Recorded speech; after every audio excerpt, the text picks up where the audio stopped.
Bienvenidos. En primer lugar, un par de anuncios. Al finalizar la exposición habrá un espacio de preguntas. El personal les acercará el micrófono para que puedan realizar sus consultas. Solicitamos a todos completar la evaluación del evento y de los talleres. Las mismas serán entregadas por las secretarias, pues las podrán retirar en la secretaría del evento. Presentamos ahora el workshop Datos Abiertos de Gobierno. Con una duración de 3 horas, la actividad tendrá el objeto de presentar los beneficios del trabajo con datos abiertos y generar un análisis conjunto entre funcionarios de gobierno y los participantes de la sociedad civil para identificar los beneficios de su publicación.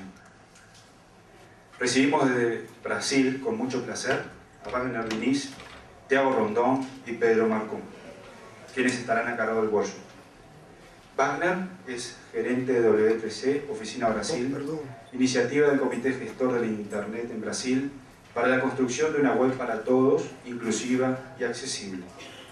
Graduado en Ingeniería Electrónica, con especialización en Administración de Empresas por la Fundación Getúlio Vargas y en Educación y Cultura por el Instituto de Bosei, Universidad de Sienem. Thiago es consultor de proyectos de software libre como el FreeRadius, el kernel de Linux y entre otros. Participante activo en comunidades relacionadas al desarrollo, sistemas de información geográfica y plataformas de voz IP. Actualmente está investigando los procedimientos para el gobierno de visualización de datos a través del proyecto de Open Data PR. Pedro es consultor de social media, es director del Journal de Debates, un periódico colaborativo de Brasil. Posee una especialización en la construcción de redes sociales y aplicaciones de la transparencia. Es el director de Esfera, un grupo de reflexión sobre la democracia participativa, de datos abiertos y la nueva esfera pública. Es miembro de la Transparencia Hacker, una comunidad brasileña de más de 450 hackers y activistas que trabajan con datos abiertos. Así que bienvenidos y adelante. Gracias, Pablo. Buenas tardes. Les pido que vengan más cerca, por favor, que son todos muy simpáticos, ¿no? Entonces, ocupen las sillas 3, porque más tarde vamos a trabajar en grupos de 6 personas. Por favor, hay espacios, sillas libres acá. Segundo, que si quieren, por favor, utilicen la traducción simultánea, porque no voy a hablar en portuñol, definitivamente no vamos. Creo que hay cuestiones más técnicas que vamos a hablar sobre esto. Quizá es más seguro para usted usar la traducción simultánea, ¿no? Entonces, este es el momento para esto.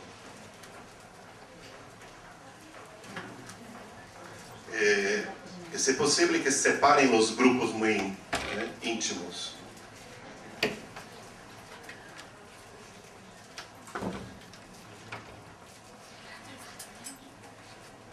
Bien, para empezar, vamos a empezar con el Papa. Escolhemos este vídeo do Tim Berners-Lee, o criador da web, que fala exatamente sobre dados abertos e como isso acontece ao redor do mundo. Creio que muitos de vocês talvez já conheçam esse vídeo e para outros não. E a ideia é que nós tenhamos um conhecimento comum sobre o assunto. E eu espero que a internet seja ampla o suficiente para esse vídeo.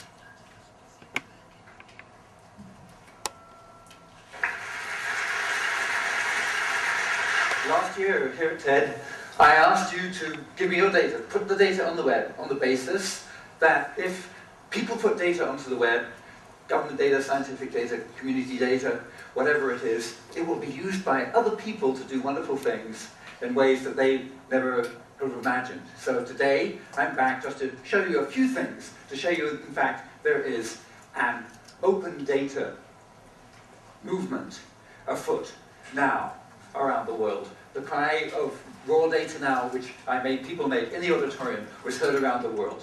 So let's roll the video. Classic story, the first one which lots of people picked up, was when in March 10th, in fact soon after TED, Paul Clark in the UK government blogged that, oh, I've just got some raw data. Here it is. It's about bicycle accidents. 2 days it took the Times Online to make a map, a mashable map. We call these things mashups. A mashup user interface allows you to go in there and have a look and find out whether your bicycle route to work was affected.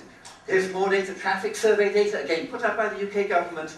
And because they put it up using the linked data standards, then a user could just make a map just by clicking. Does this data affect things? Well, let's get back to 2008. Look at Zanesville, Ohio. Here's a map a lawyer made, put it on at the water plant, see which houses are there, which houses have been connected to the water, and he got from other data sources information to show which houses are occupied by white people.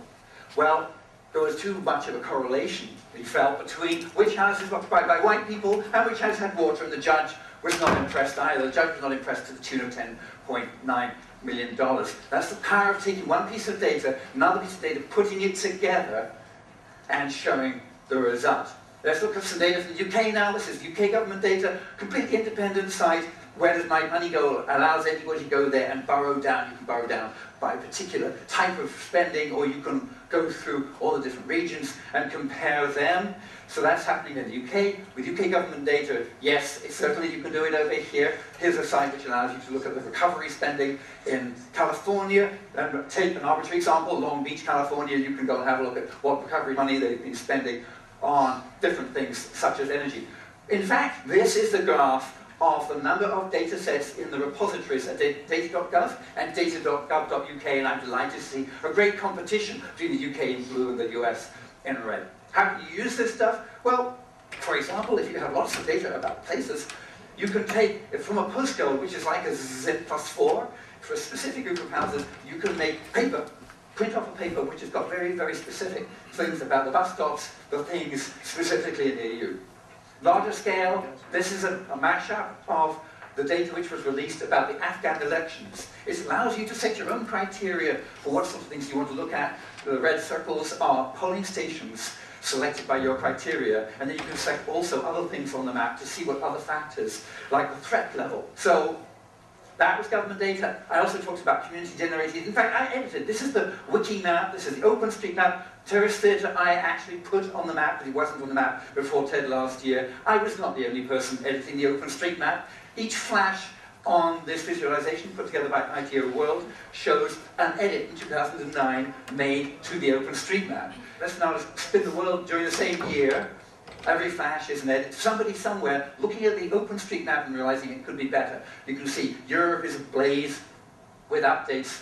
Some places, perhaps not as much as they should be. Here, focusing in on Haiti. The map of Port-au-Prince at the end of 2009 was not all it could be. Not as good as the map of California. Fortunately, just after the earthquake, GeoEye, a commercial company, released satellite imagery with a license which allowed the open source community to use it. This is January, time-lapse, people editing, that's the earthquake. After the earthquake, immediately, people all over the world, mappers who wanted to help and could, looked at that imagery, built the map, quickly building up. We're focusing now on Port-au-Prince. The blue is refugee camps these volunteers are spotted from the air. So now we have immediately a real-time map showing where there are refugee camps. Rapidly became the best map to use if you're doing relief work in Port-au-Prince. Witness the fact it's here on this Garmin device being used by a rescue team in Haiti. There's the map showing on the left-hand side there that hospital, actually that's hospital ship. This is a real-time map that shows blocked roads, damaged buildings, refugee camps. It shows things that are needed. So, if you've been involved in that at all, I just wanted to say whatever you've been doing, whether you've just been chatting raw data now, you've been putting government or scientific data online, I just wanted to say thank you very much, and we have only just started.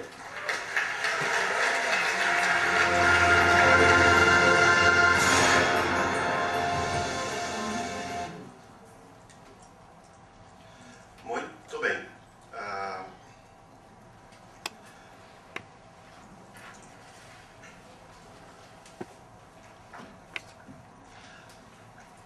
É isso, apenas começamos. A agenda de hoje, queremos com vocês cumprir essas 4 partes, que não vai ser fácil fazer tudo isso no pouco tempo que temos. Mas vamos tentar e creio que com a colaboração de todos vocês nós vamos conseguir. É óbvio que nós teremos uma apresentação, uma introdução de todos vocês, né? E o Pedro vai coordenar esse processo de introdução, porque queremos ouvir de vocês também algumas coisas sobre dados abertos. Vamos procurar fazer um conceito para que todos estejamos falando a mesma coisa ao longo dessa oficina, com exemplos, inclusive, de utilização de dados abertos do governo. Vamos apresentar como fazer, algumas técnicas e métodos para trabalhar com dados abertos e, finalmente, queremos discutir com vocês também quais são as dificuldades que podemos encontrar pela frente, como superar essas dificuldades e também compreender quais são as potencialidades que nós temos de começar trabalhos de dados abertos o mais rápido possível aqui no Uruguai. Portanto, esperamos que com a colaboração de vocês e a participação de todos vocês, nós conseguimos fazer isso. Bom dia a todos. Pedro Marcum, Transparência Hacker. A gente vai estar dividindo esse workshop fazendo isso de uma maneira mais ou menos dinâmica. Para começar, acho que é importante que todas as pessoas aqui se apresentem. Mas eu não sei se vocês repararam, a sala está cheia, tem muita gente. Então, isso precisa ser feito de uma maneira bastante rápida e bastante sintética. Não é? Em uma frase, Pedro Marcon, sou da Transparência Hacker, e acho que tem duas outras coisas que eu gostaria que vocês respondessem. Primeiro se fazem parte do governo ou da sociedade, ou dos dois.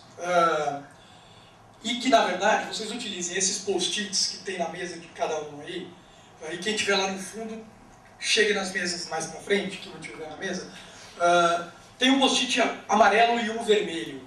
No amarelo, vocês vão cada um escrever uma informação, ou um conhecimento, um conjunto de dados, que vocês, no trabalho, no dia a dia de vocês, têm acesso, trabalham com isso e utilizam isso diariamente. Um conjunto de informações. No vermelho, um conjunto de informação que vocês querem, seja como sociedade, seja como governo, algo que vocês precisaram como órgão do governo. Eu queria tanto aquela informação e foi difícil conseguir, para a gente poder tentar mapear minimamente quais são as potencialidades e possibilidades que a gente tem aqui. Eu vou passar esse microfone aí, a pessoa fala, passa o microfone para frente ou para o lado, preenche os post-its e, na verdade, coloca na lateral da mesa quando as três pessoas preencherem, que daí eu passo para recolher. Tá bom? Meu nome é Reinaldo Ferraz, eu sou do NIC BR e faço parte da sociedade civil, não estou relacionado ao governo. Vamos lá, então. Silvia da Rosa, AGESIC. Hola, soy Sandra Sayanes de AGESIC Gobierno. Hola, soy Victoria Álvarez de Intendencia Montevideo Gobierno y también soy ciudadana. Hola, mi nombre es Martín de Rosa y formo parte de la sociedad. Andrés Pupa, de Concreta, capaz intermediario, puede ser. Alicia Petraglia, AGESIC. Rodolfo Chao, Ministerio de Vivienda, Ordenamiento Territorial y Medio Ambiente. Ricardo Schreiber, Registro de Estado Civil, Gobierno. Valeria Fontela, Registro Civil, Gobierno. Karina Fuentes, Dirección General de Registro de Estado Civil. Patricia Aguirre, del Ministerio de Salud Pública. Teresa Pupo, Ministerio de Salud Pública. Alejandro Gutiérrez, de la Universidad de la República. Débora Rivas, de AGESIC. Antes. Enrique Mestoy, Ministerio de Soledad Morales, del Instituto de Niño y del Adolescente del Uruguay y de la Facultad de Ciencias Sociales. Vanessa Pérez, de la Intendencia de Canelones. Pablo Leyes, Intendencia de Canelones. Federico Villalba, del Centro de Cómputos del Consejo de Educación Secundaria. Só uma coisa, eu estou vendo muita gente não preenchendo os post-its. Uma informação no verde e uma no vermelho. Não precisa pensar muito, é só assim. Por favor. Antonio López, Universidad de la República. Sebastián Ventura, de Nada en Especial. Liliana Gargiulo, Ministerio de Defensa Nacional, docente de la Universidad de la República. Daniel Capdeville, URSEC. Aliciela Madrid, URSEC. Pablo Danzó, Intendencia de Montevideo. Inosh Cadante, de AGESIC. Ismael Castañer, Intendencia de Montevideo y Comunidad de Software Libre Uruguayo. Federico Carve, Ministerio de Desarrollo Social, Facultad de Ciencias. Cristina Mattison, Dirección Nacional de Meteorología. Pablo Leites, Meteorología, Trabajo para Estado. Horacio Estrada, AGESIC, Gobierno. Luciana Cabrera, Intendencia de Canelones. Laura Monzo, Intendencia de Canelones. Fernando Pellini, ITRC. Mariana Más, CAINFO, Organización de la Sociedad Civil. Ricardo Rodríguez, del Ministerio de Educación. Joan Bells, AGESIC. Eugenio Amen, de Corporación Nacional para el Desarrollo. Adriana Aguirre, de Corporación Nacional para el Desarrollo. Gustavo Benítez, del Ministerio de Economía y Finanzas. Lorena Tropiano, de Luis Chacón, de la Embajada de Venezuela. Rosana Ginocchio, de GESIC. Diana Fornal, de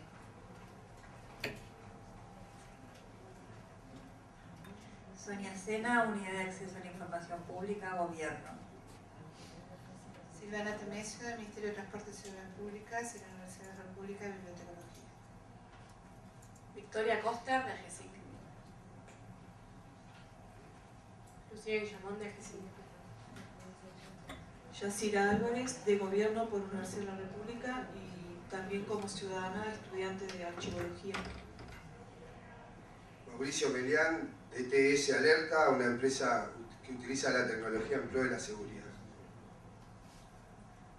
Guillermo Monsechi, Intendencia de Montevideo, Universidad de la República. Gustavo González, de Intendencia de Montevideo. Leandro Portela, de la Intendencia de Montevideo.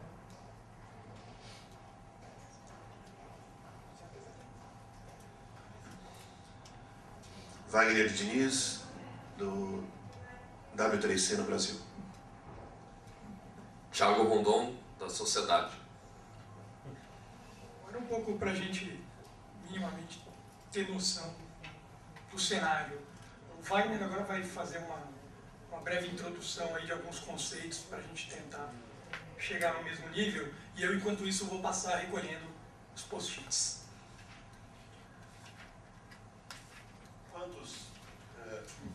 Quantos de vocês estiveram na minha apresentação ontem, pela tarde? Ok. Para estes, se eu repetir alguma coisa, peço desculpas, mas é necessário passar algumas informações que nós passamos ontem, né? A primeira parte que nós vamos trabalhar com vocês é parte de conceitos e gostaria de compartilhar esse conjunto de documentos que vocês podem ter acesso pela internet.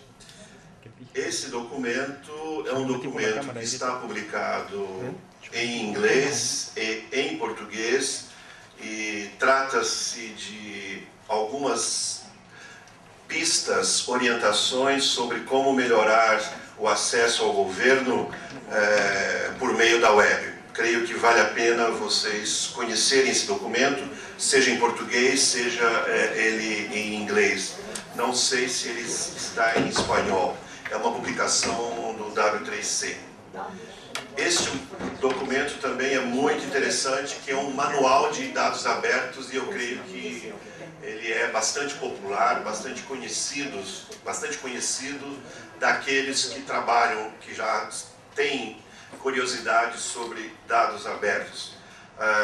Em português, nós estamos produzindo agora uma versão ampliada, melhorada desse material, que é um material original da Open Knowledge Foundation, que produziu esse material de uma maneira colaborativa, e é muito importante conhecer porque ele de fato é um manual, é um guia para aqueles que vão começar a trabalhar com o conceito de dados abertos e querem publicar informação nesse formato e também querem promover a utilização dos dados abertos.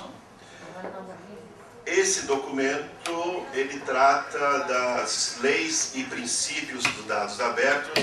Nós distribuímos para vocês, em cada mesa, há um tangram, que é aquele jogo chinês, né, que você monta as peças, e no verso desse material tem os 8 princípios e as leis de dados abertos. E aqui nós temos 2 links de vídeo do Tim Berners-Lee.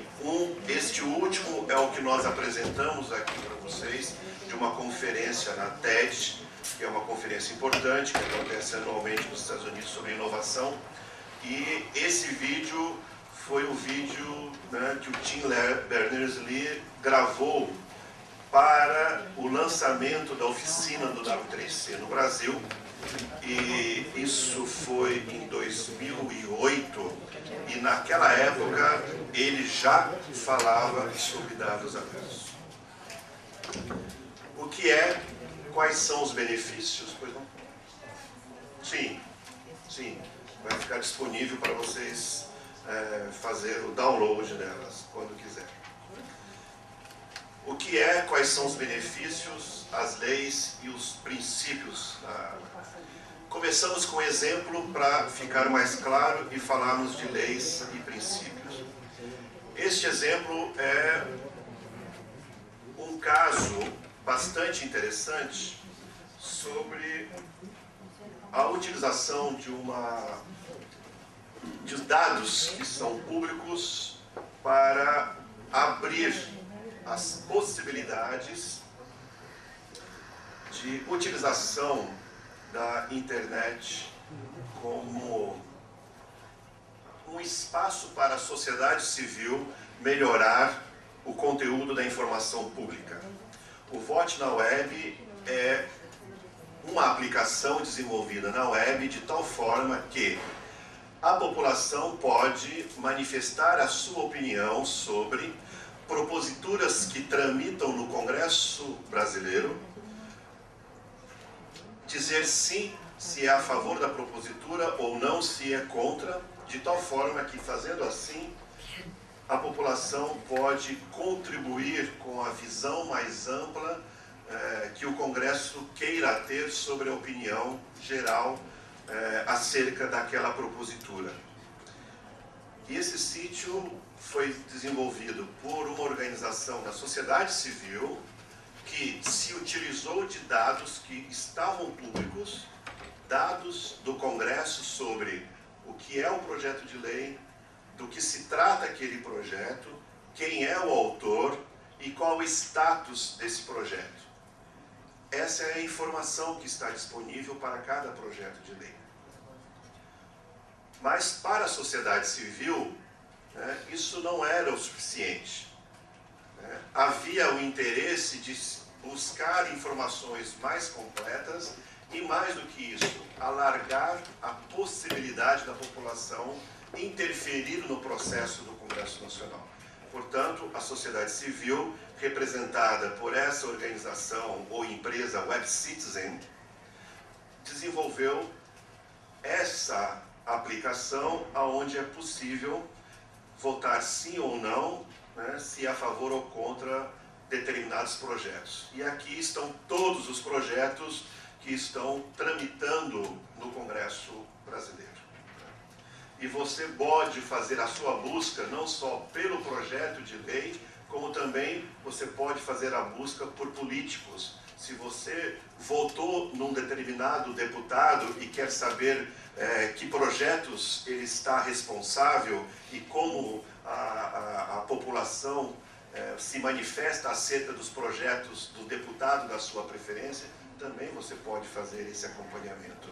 Você pode ter também uma visão no mapa do Brasil, como está a distribuição dos votos da população acerca desse projeto. Isso só foi possível porque havia algumas informações disponíveis nos sítios do Congresso brasileiro. Se não houvesse essa disponibilidade da informação, isso não seria possível. Como eu venho dizendo, o governo, e vocês, a maioria faz parte do governo aqui, nessa audiência, sabe muito bem a quantidade de informações que são coletadas cotidianamente. Informações sobre o cidadão, informação sobre economia, educação, saúde, meio ambiente, né? Todo tipo de informação. E o volume da informação é tão alto, e esse volume de informação não é devolvido para a sociedade em forma de serviço na mesma proporção. A quantidade de serviços disponíveis para a população é muito menor do que a quantidade de informações coletadas. E isso porque, e é muito claro porque isso acontece, porque o governo tem as suas prioridades, que não necessariamente são as prioridades do cidadão. O governo não tem recursos financeiros e de pessoas para fazer mais, mesmo que queira, mesmo que pudesse, não tem recursos suficientes para fazer isso, e muitas vezes também não tem tecnologia suficiente. E isso nos leva a ter uma visão que nós chamamos de broadcasting. O governo decide o que quer publicar, o que quer disponibilizar, né, segundo a sua ótica e segundo a sua prioridade. E mesmo que o governo faça a disponibilização, a publicação de informação por meio da web, nem sempre isso significa que o cidadão poderá trabalhar essa informação e, de alguma forma, conseguir obter um conjunto de outras informações e construir uma visão mais apurada com o mínimo esforço. Este é o exemplo que utilizo sempre de uma página da cidade de São Paulo, onde o prefeito da cidade decidiu que os salários, os ingressos de cada servidor público, a remuneração de cada servidor público deveria estar disponível na internet. E aqui está, assim, é possível, por cada órgão e por nome de servidor público, saber quanto se ganha, né? Assim descobri a remuneração de minha mulher. Muito bem. O problema é que esta publicação é uma publicação que foi disponibilizada em formato PDF, que é um formato fechado, que não me permite nada mais do que ler o que está escrito ali. Para conseguir extrair mais do que a simples leitura, o trabalho é muito grande. E somente lendo eu não consigo comparar as coisas. Eu não consigo comparar os salários das pessoas ou os salários que a prefeitura gasta no total com outras prefeituras do Brasil ou de outros países e ter uma visão melhor sobre a remuneração que o governo como um todo disponibiliza. Por isso que nós trabalhamos com o conceito mais amplo de transparência, que é dados abertos governamentais. Porque dados abertos governamentais não significa transparência, mas dados abertos governamentais enriquece, torna muito mais rico o processo de transparência. Dados abertos governamentais é nada mais, nada menos do que disponibilizar os dados em um formato aberto, de tal forma que outros possam reutilizar aqueles dados e, de alguma forma, enriquecer aqueles dados obtidos e construir uma nova visão sobre aquela informação. Os dados que já vêm interpretados pelo governo, por exemplo, não são dados que são úteis para todo o cidadão. Os dados que vêm em forma aberta me permite construir diferentes visões, diferentes possibilidades sobre o mesmo dado. Essa é a grande vantagem dos dados abertos. As 3 leis dos dados abertos estão aqui apresentadas. Se ele não pode ser encontrado na web, esse dado não existe para o mundo dos dados abertos. É essencial que os dados estejam disponíveis e acessíveis na web e que possam ser referenciados, indexados, ou seja, que esse dado tenha alguma forma de extraí-lo, de preferência uma URI, que é o Identificador Universal de Recursos na web. Segundo, se o dado não estiver aberto e disponível em formato compreensível por máquina, ele não poderá ser reutilizado por qualquer um.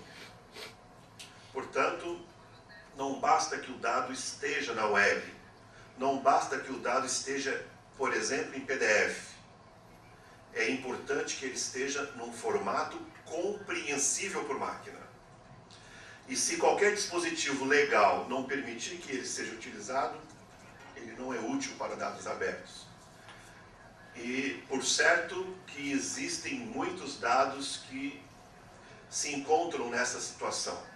Seja porque a lei de acesso à informação protege dados que tratam de privacidade do cidadão, seja porque leis de acesso protegem dados de segurança do Estado, muitos dados podem estar nessa condição de dados que legalmente não estão disponíveis. E há que respeitar esses casos.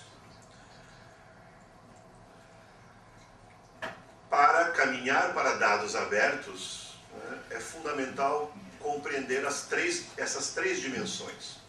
Há uma dimensão essencialmente política, que é identificar quem controla os dados que eu necessito, os dados que eu quero, para que haja uma decisão política de tornar esse dado público.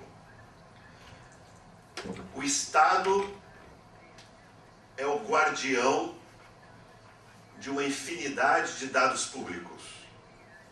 Tornar esses dados públicos é uma decisão política.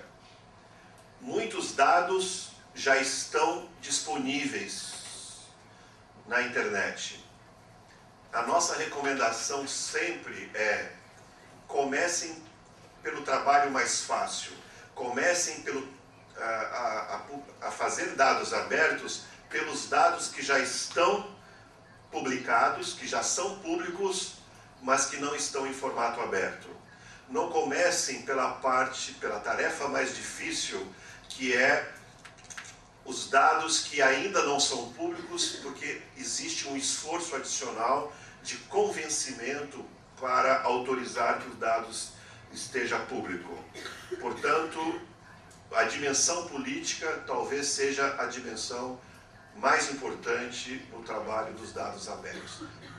É preciso ter a decisão, é preciso ter o sponsor que vai apoiar esse trabalho do início ao fim. Segunda dimensão é a dimensão técnica. Representar os dados em formato aberto não é uma tarefa trivial. Não basta que eu deixe de publicar os dados em formato aberto e publique os dados em CSV, separado por comas, ou XLS, no Excel, por exemplo. Não basta, não é suficiente. É importante, mas não é suficiente. É preciso mover mais adiante e publicar os dados num formato que efetivamente consideramos formato aberto, como um XML, um RDF ou outros formatos existentes para isso. O formato precisa ser compreensível por máquina. E, finalmente, há uma dimensão que é a dimensão da comunicação, que é preciso expor os dados na web.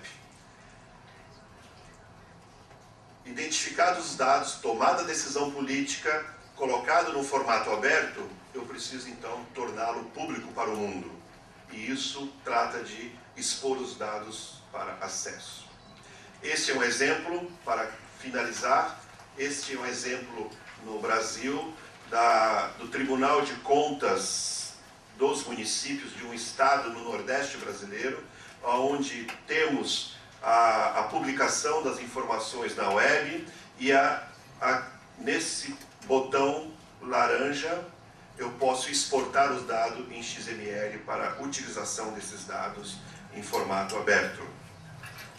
Outro exemplo do Portal da Transparência, que é mantido pela Controladoria Geral da União no Brasil, que tem todos os dados dos ingressos e despesas do governo brasileiro, no mais alto grau de granularidade.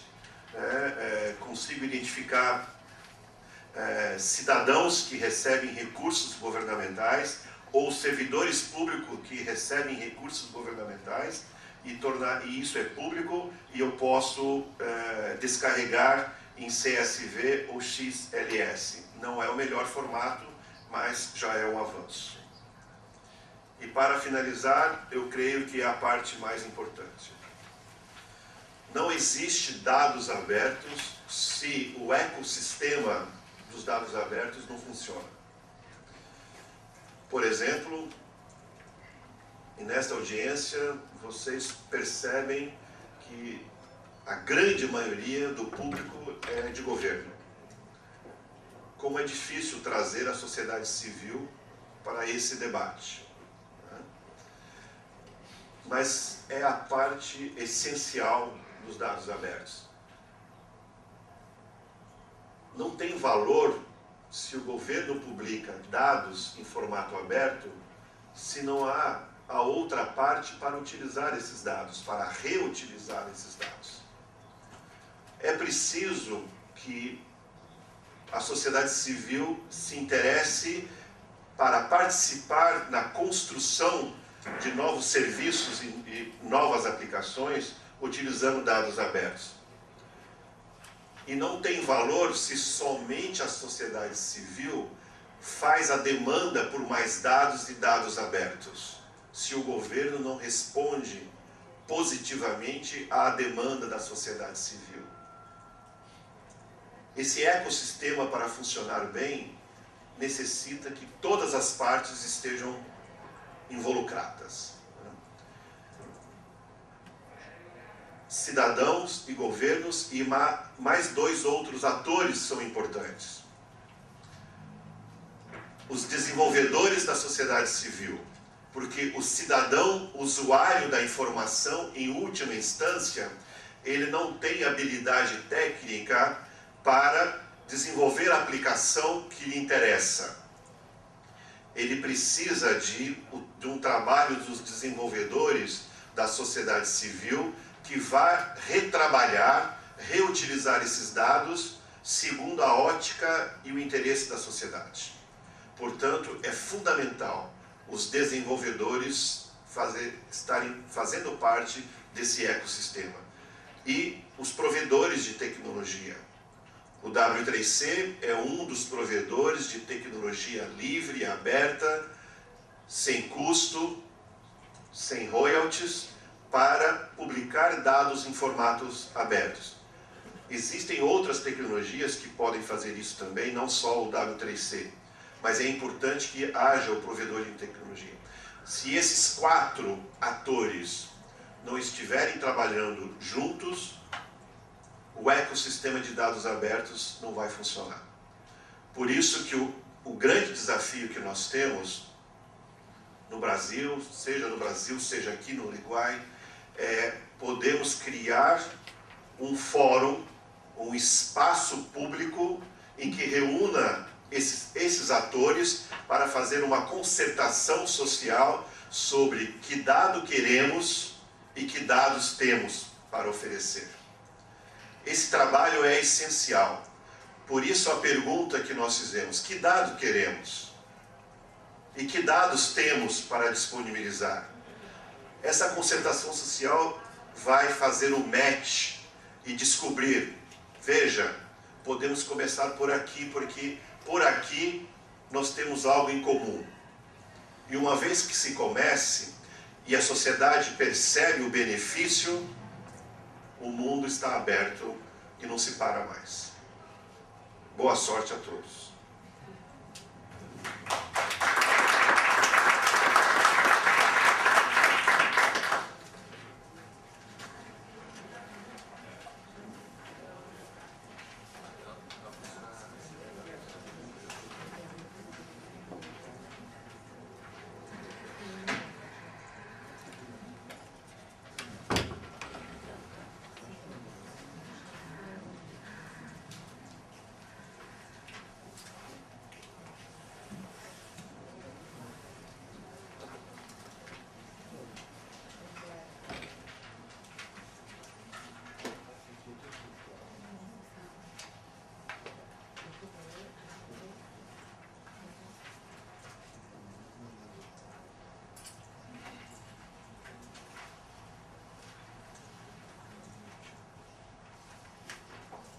Olá pessoal, tudo bem?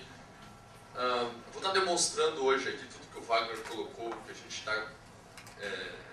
repassando aqui sobre dados abertos, um exemplo prático que a gente já conseguiu executar lá no Brasil. O Wagner comentou sobre o portal da transparência.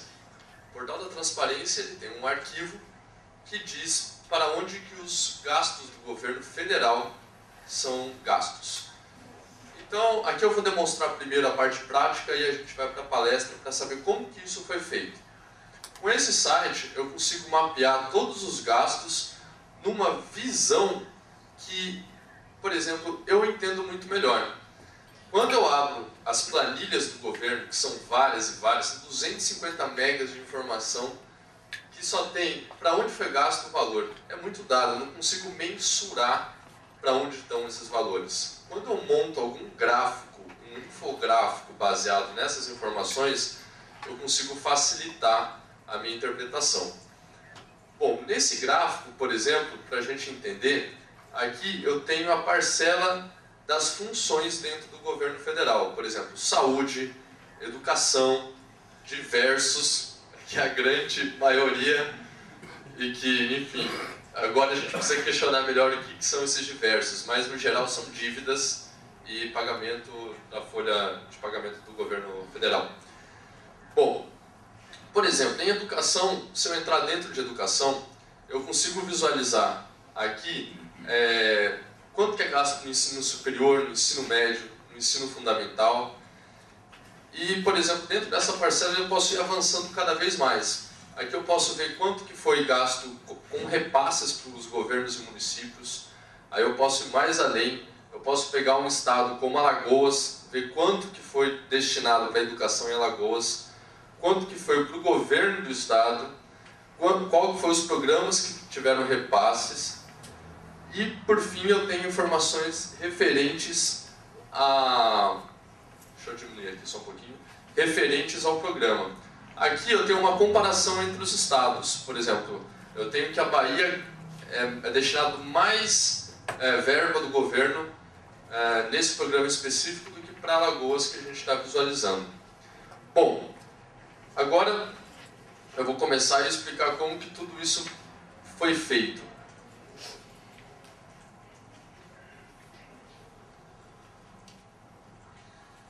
Então, o tema da palestra é Dados Abertos, Governo e Sociedade em Conjunto.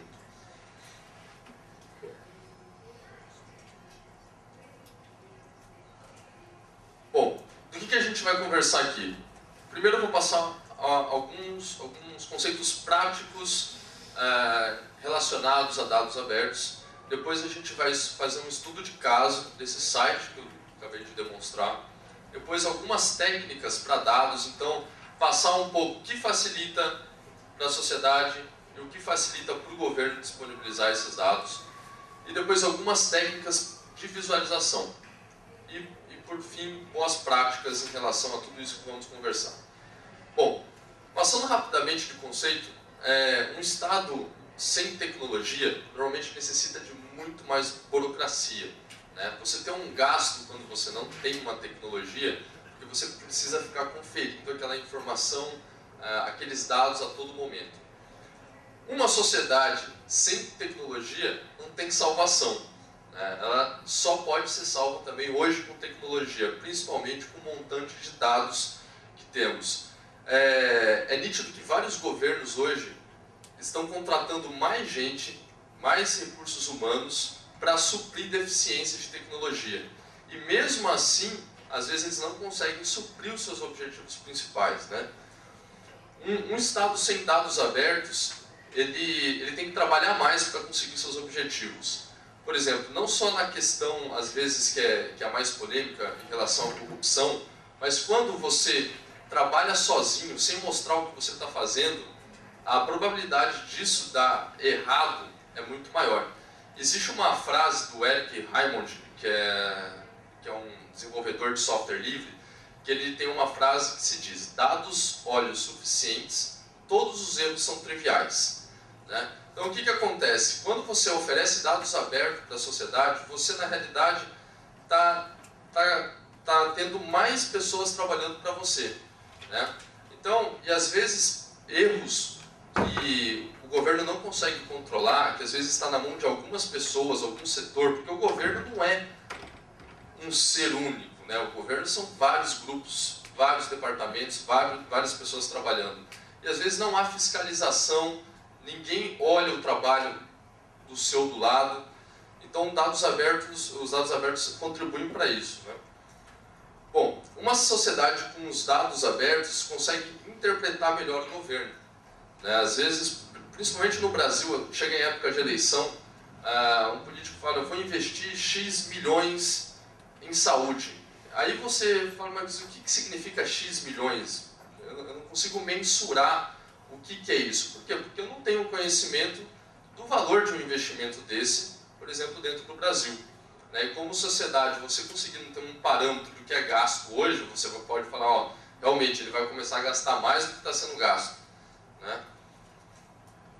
Bom, então a nossa grande necessidade, que é uma tendência hoje mundial, e os países que não aderirem provavelmente a isso vão ficar para trás, é estabelecer uma comunicação aberta entre sociedade e governo, né? Bom, passando mais rápido aqui.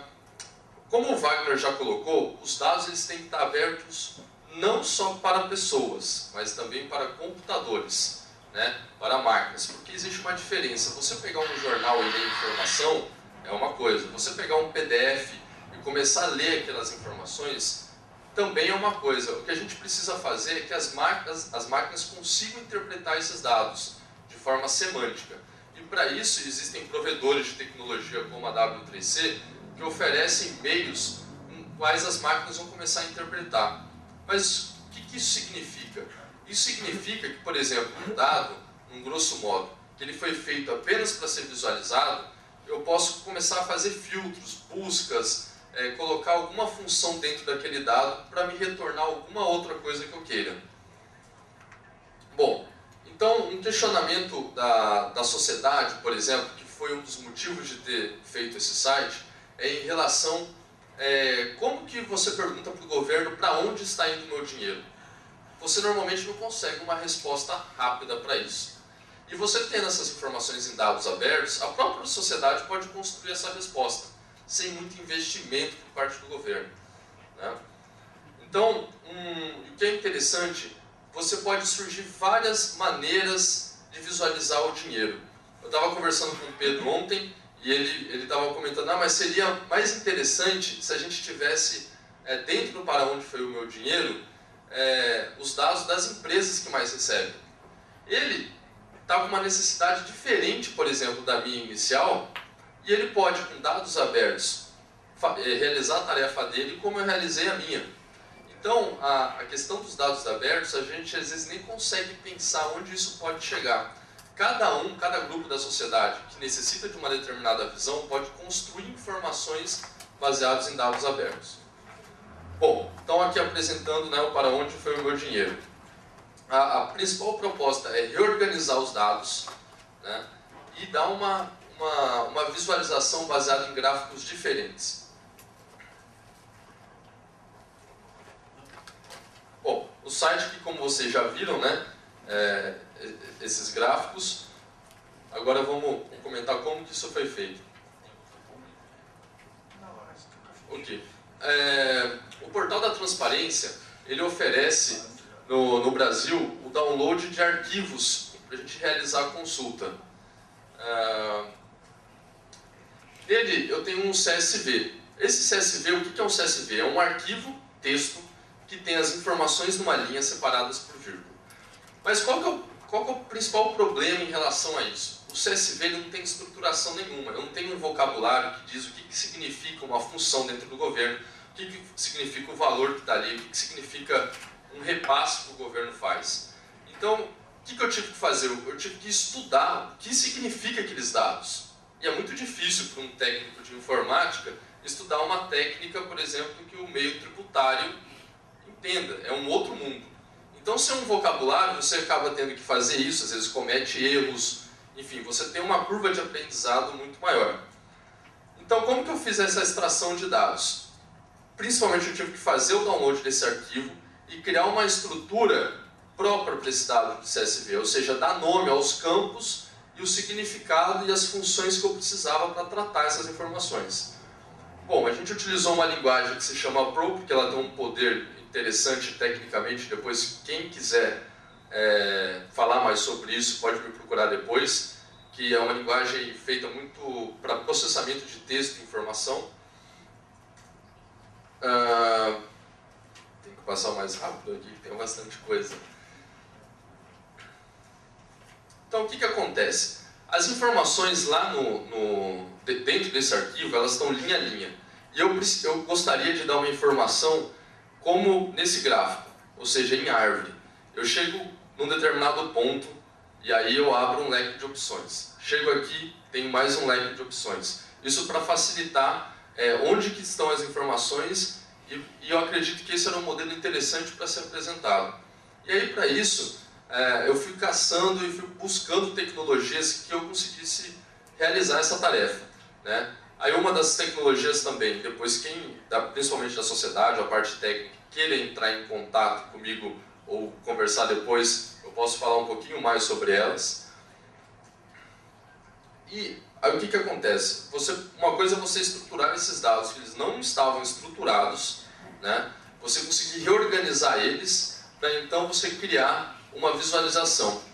Essa visualização, que é o tree map, que é chamado, que são esses quadrados baseados em proporção, eles foram feitos pela Open Knowledge Foundation, que vocês dentro do Uruguai, por exemplo, podem reutilizar essa informação. Inclusive, O site do Para Onde Foi o Meu Dinheiro é um código livre, e quem quiser reaproveitar essas informações para criar uma versão nacional do Uruguai seria bem-vinda, né? Bom, uma das outras tecnologias que a gente utilizou é o HTML5, pela facilidade de gerar gráficos também dentro do navegador, né?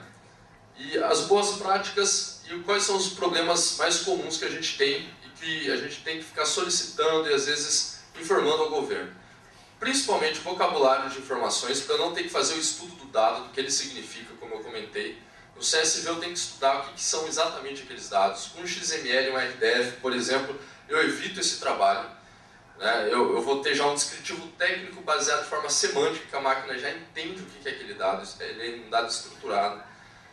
URLs persistentes. A gente tem um problema grave, por exemplo, dentro do portal de transparência do governo federal, que o nome do arquivo ele fica mudando, e além de ficar mudando, tem um JavaScript para que eu faça o download.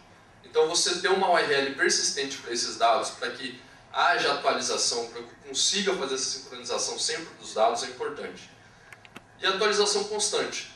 Né? A gente também vê alguns casos que os dados são liberados uma única vez, não é criado um processo interno para isso, passa-se 1 ano, 2 anos, 3 anos, tem que puxar a orelha de alguém dentro do governo para atualizar os dados. Então, adotar um processo para que essas atualizações sejam constantes.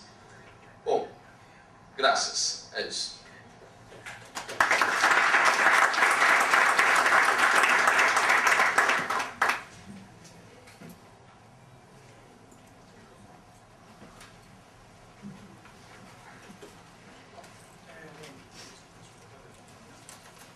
Alô? Pronto. Licencinha, Rondon, rapidinho. O Wagner me pediu para mostrar uma coisa nessa mesma linha que o Rondon acabou de mostrar, para exemplificar um pouco e deixar menos aéreo do que é que a gente está falando quando a gente fala de dados abertos. Eu depois vou colocar todos os post-its ali, e quando a gente der o break, eu sugiro que as pessoas venham e deem uma olhada para vocês entenderem a confusão onde a gente está se metendo. De novo, se alguém não estiver entendendo, compreendendo, chacoalha um pouco que eu repito de novo com outras palavras. Mas vamos lá. Isso aqui, eu vou... Peraí, que vocês não estão vendo nada.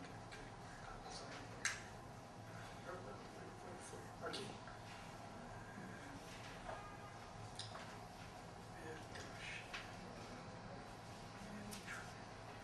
Que ele não está pegando.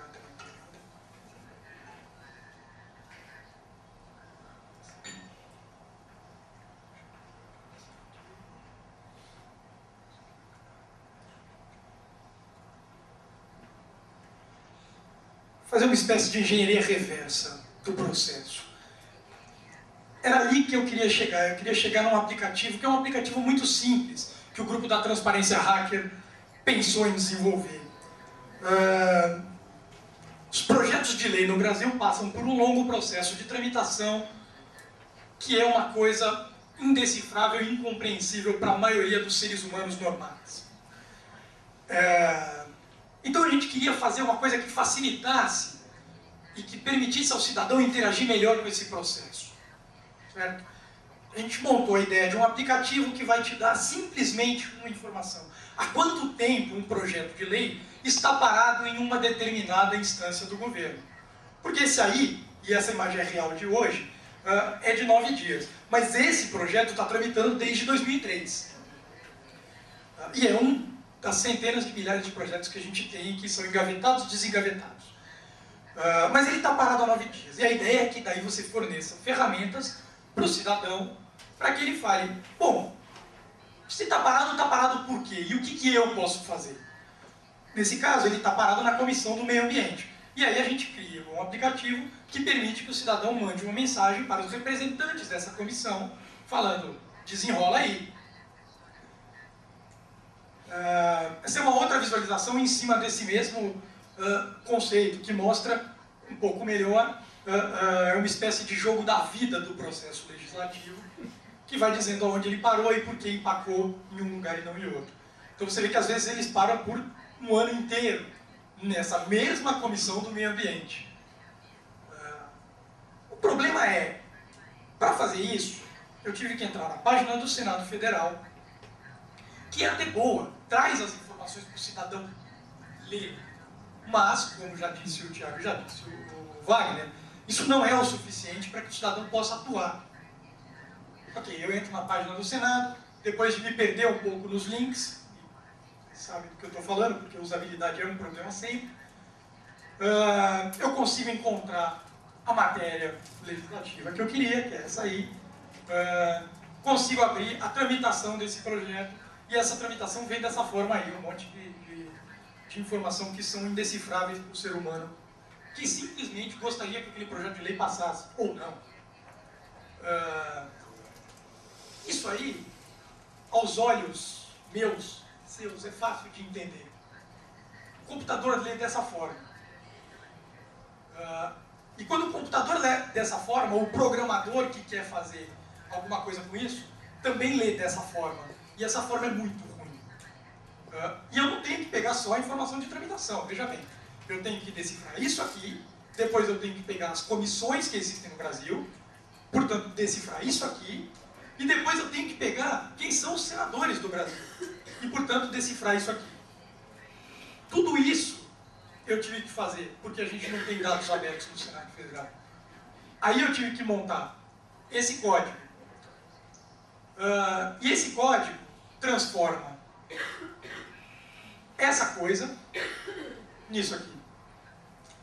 Isso é JSON, para quem não conhece, muito prazer, JSON. JSON é um formato de dados abertos muito legal. XML, RDF, são formatos legais. Por quê? Porque, como dizia o Tiago, eles não só te jogam a informação, mas eles dizem o que é cada pedacinho. Eu tenho ali, ó, o e-mail de cada senador. Para mim é fácil, eu digo assim, selecione todos os e-mails dos senadores e me monte uma lista baseada na comissão. Esse negócio faz. Aí eu gerei a mesma coisa para a comissão. Fiz esse outro código para poder transformar aquela informação da tramitação também nesta coisa. E é isso, estes dados abertos, que me permite muito facilmente, porque de todo o meu trabalho, 80% foi fazer isso, e 20% foi para fazer isso aqui. E eu poderia fazer dezenas de outras leituras, possibilidades, coisa para celular, para o Twitter, para quiser, se a gente já tivesse nesse estágio aqui. Por isso é tão importante dados abertos. E no fundo, é importante por uma questão muito pragmática. Porque aquele aplicativo que eu mostrei lá no começo está feio. E ele está feio porque eu gastei 80% do meu tempo tentando decifrar os dados do governo. É assim que ele tem que ficar. Essa é a proposta de layout ainda temporária, mas final. E eu não consegui ainda. Perdi tanto tempo cavando que eu não consegui montar essa apresentação simpática com o nosso amigo Wally. É isso. Isso são dados abertos, essa é a importância. Mas só para não deixar passar batido, queria que vocês prestassem atenção numa coisa. Eu fiz tudo isso aí. Então, nós queremos muito que o governo abra os dados. Mas eu faço parte de um movimento chamado Transparência Hacker, e eu sei que essa palavra, especialmente em espanhol, tem uma conotação ainda mais pesada do que no Brasil, porque a ética hacker diz que você não precisa pedir licença para fazer coisas que estão no seu direito. E eu, como cidadão, tenho o direito de fazer esse aplicativo. Eu, como cidadão, tenho direito a todos aqueles dados. Então é uma briga de Davi e Golias, mas veja bem, estamos bem, está numa boa nisso aí, porque a gente pode fazer esses aplicativos, apesar de eu ter 80% ou mais de trabalho. Podemos e faremos.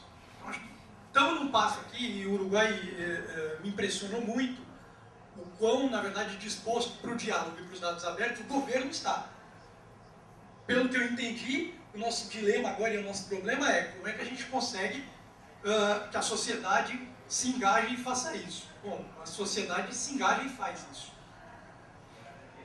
E aí eu queria dar sequência nesse nosso negócio, propondo uma atividade em grupos menores, porque aqui a gente tem 60 pessoas e qualquer discussão maior acaba enlouquecendo as pessoas. Mas faremos isso mais tarde. A proposta é a seguinte. Sei que vai ser meio complicado porque essa sala não é muito projetada para isso, mas a gente dá um jeito. Queria que as pessoas virassem, os 3 da frente virem para trás, para que a gente forme grupos e mesas de 6 pessoas. E aí, de novo, a gente vai voltar no esquema dos post-its. Tá? E fazer o quê? Em grupo, e eu vou dar 15 minutos só para vocês discutirem isso. Vou avisar quando tiverem faltando 5 minutos. Em grupo, vocês têm que discutir e elencar as 3 maiores dificuldades, os 3 maiores desafios que, na percepção de vocês, vamos ter para abrir esses dados.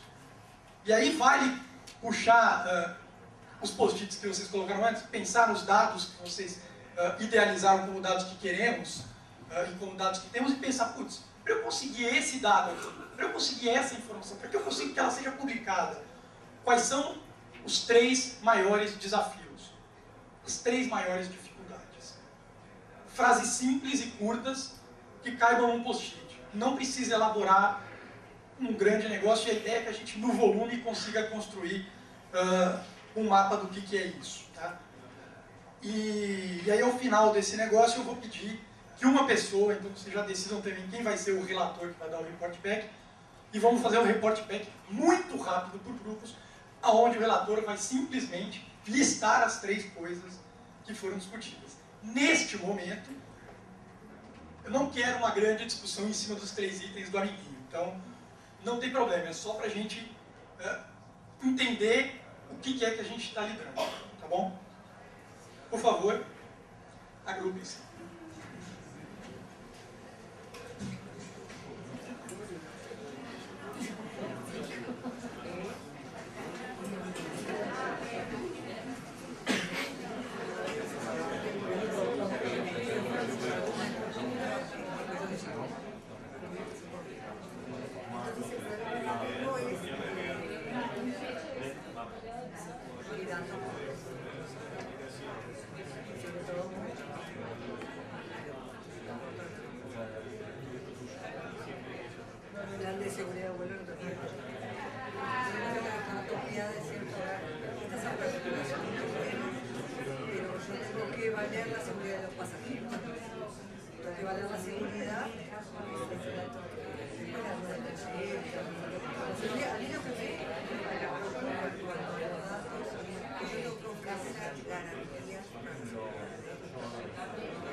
Minutos, hein?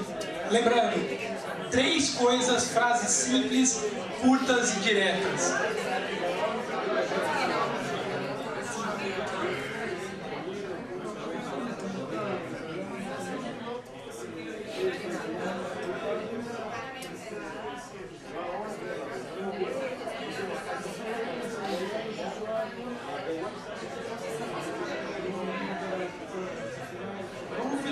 Então, e voltar.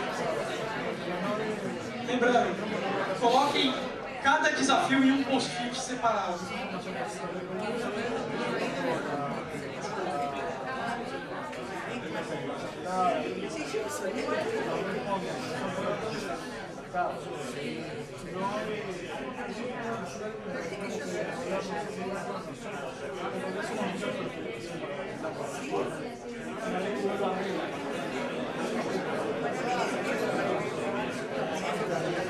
Senhores, eu sei que está divertido, mas teremos mais rodadas de conversa. Vamos voltando. Vou passar recolhendo os post-its. E aí é o seguinte, daqui a pouco a gente tem coffee break. Então, vocês não param de falar, a gente tem coffee break. problema.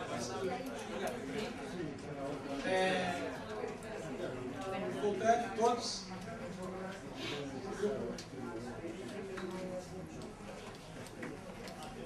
Eu vou passar para o primeiro grupo, na verdade, e dar o report técnico. De novo, a ideia é essa, e aí a gente sai para o coffee break, 10 minutos de coffee break, para a gente poder continuar trabalhando depois. Então, aquele esquema, né? Voltem no horário. Mas antes da gente sair para o coffee break, eu vou passar para os grupos darem o report, o feedback rápido. Passa o microfone, lista quais são os 3 desafios que vocês concluíram e passa o microfone para o outro grupo, lembrando que cada mesa é um.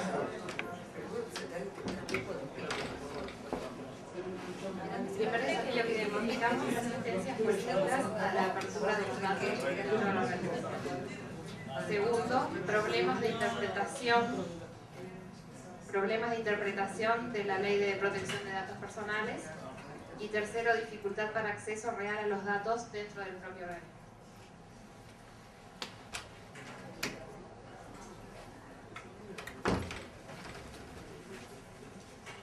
Primero sería una reglamentación que ampare y obligue la publicación de datos, al menos en algún formato abierto, con una clara voluntad política de que se siga en ese sentido. Muchas veces que se encuentran también confusión entre los roles de dueño de los datos y el responsable de la recolección de esos datos, ¿no? Como que a veces cuesta identificar quién es el dueño de datos como para dialogar con él para la futura publicación. Y después garantizar la asignación de recursos para generar y actualizar los datos publicados, que no quede como un momento y después no se sostenga eso.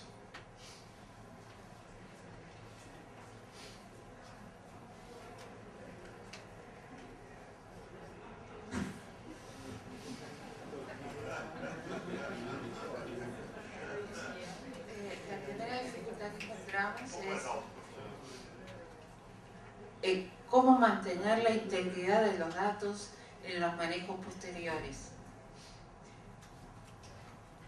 Disponibilizar recursos dentro del organismo para ofrecer datos. Y presentación de datos en formatos útiles que sean procesables.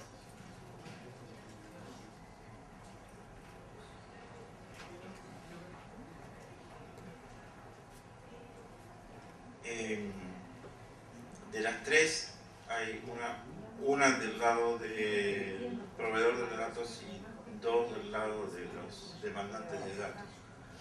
Del lado de los proveedores de datos, las dificultades en asegurar la calidad de la información de base, que muchas veces puede ser el recelo a publicar. O sea, antes de publicar hay que estar muy seguro de que los sistemas de recolección de datos y los sistemas de su procesamiento sean confiables. Y del lado del demandante, dificultades en saber qué información hay, o sea, no saber qué pedir. Uno a veces no sabe qué es lo que puede, la información que precisa para su duda. Y la otra de la interpretación posterior de la información que recibe.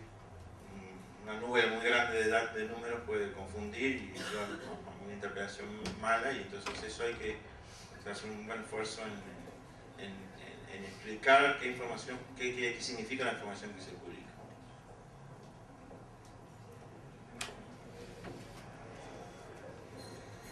Uno, falta de cultura sobre el concepto de dato abierto como servicio público. 2, las chacras, la información como poder. Y 3, el temor a dar información al público por el riesgo de que, por ejemplo, la prensa o los ciudadanos usen mal, dando una visión de esos datos que no le conviene a quien los da.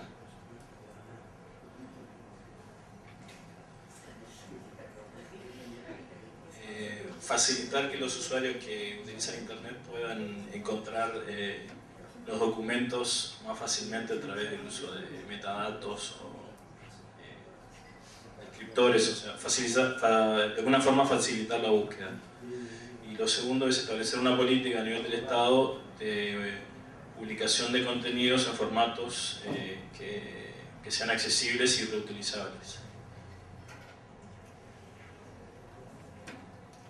Bueno, la primera sería la falta de plataformas al momento de mostrar los datos. Otra es interesar a la ciudadanía. Y la última, la capacitación al personal del gobierno para hacer accesibles los datos.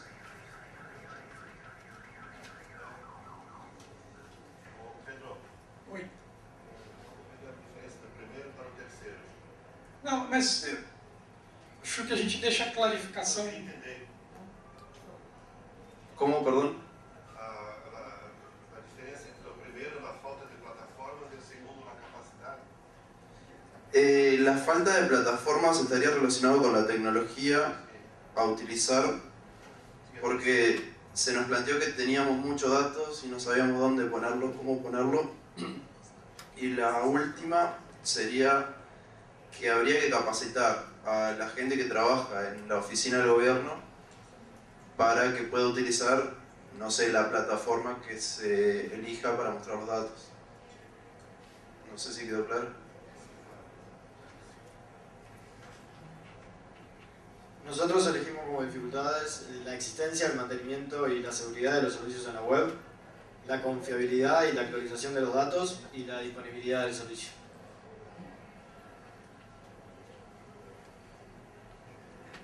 Nosotros veíamos que bueno, hay un problema con identificar qué datos son abiertos y cuáles no, cuáles pueden ser, puede haber un tema de privacidad y de consentimiento del ciudadano para que tales datos que él decide que sean abiertos o no lo sean, o sea, un sistema para bueno, identificar y gestionar eso, a la vez que verificar también los datos que son que hay para ofrecer.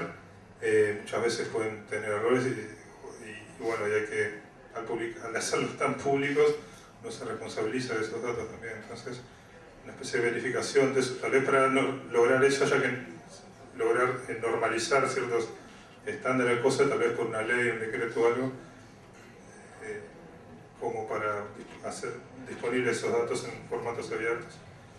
Lo otro es problemas de hardware, de infraestructura, para manejar eso, que en algunos lugares los hay y en otros no los hay, pero hay lugares donde bueno, todavía tienen esos problemas.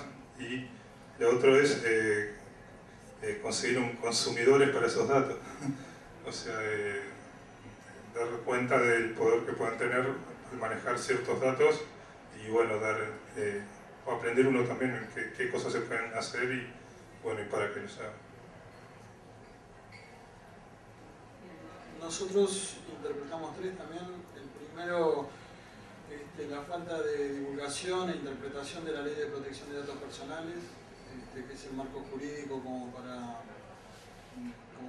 puntapié como para saber dónde estamos parados y cómo tratarlos.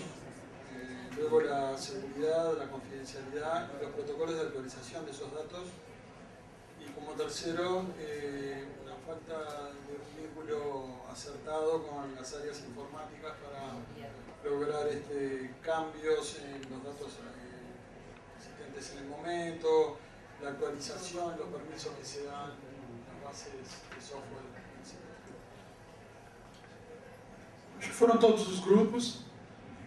De novo, só para a gente... Vamos sair 10 minutos de coffee break. 10 minutos. E aí a gente retorna. Pedir que vocês deixem os post-its com a gente antes de sair, o relator do grupo, por favor. E na volta, se vocês quiserem trocar de lugar e sentar em outras mesas para conhecer outras pessoas, é legal. Se isso parecer que vai dar muita confusão, voltem para o mesmo lugar.